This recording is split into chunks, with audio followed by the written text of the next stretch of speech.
Hartland by Blaine, Megan, and Tiffany. Hartland was first founded by Dr. John Warren. It was formerly known as Warrentown by its founder. From him the settlers derived their titles.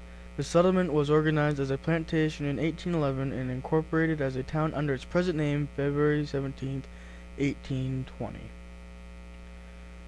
The Old Town Hall. It was built in 1890.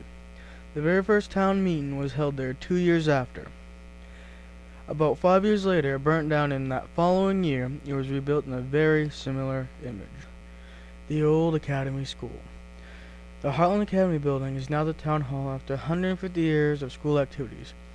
It was originally built in 1856. It survived 2 fires and remodeling, but was too expensive to keep running. The first nursing home. The original color was brown and yellow and was a nursing home in Hartland for some time. Its name? Crestwood Nursing Home. The date of when it was built is unknown. The first house built in Hartland.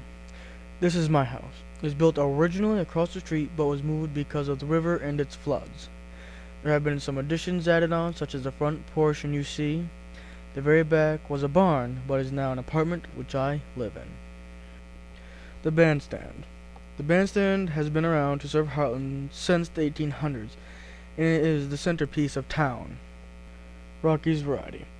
Here were Rocky's stores. There used to be a hotel that had a store in it, and also had apartments. My grandfather, Eugene Elton, lived here for some time when he first moved to Hartland. The Hartland Diner. The diner has been around since the 1800s. The date is on the footstep of the building, but is mostly covered up by tar, which enables you to read the last 2 digits unless the tar is dug up around it.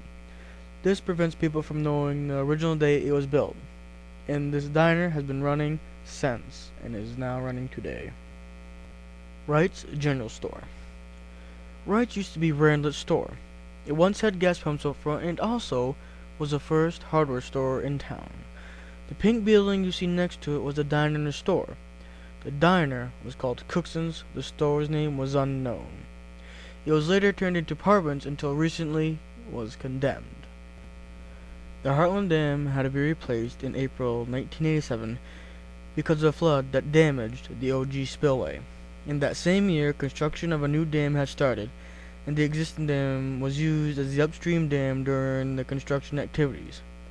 In 1991, this dam was dedicated as Morgan Dam in honor of the efforts of Miss Peggy Morgan, Hartland's town manager. The Irving Tanning Company. It currently employs over 150 Hartland residents.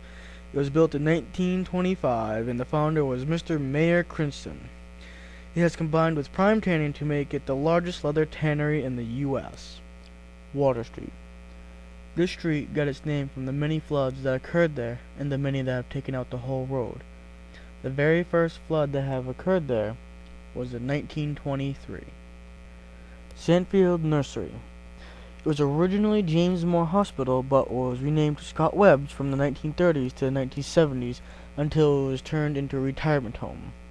In 1947, an addition was added on, and in 1960, an elevator was added. In 1984, it became a healthcare company, and by 1994, it held 35 certified beds.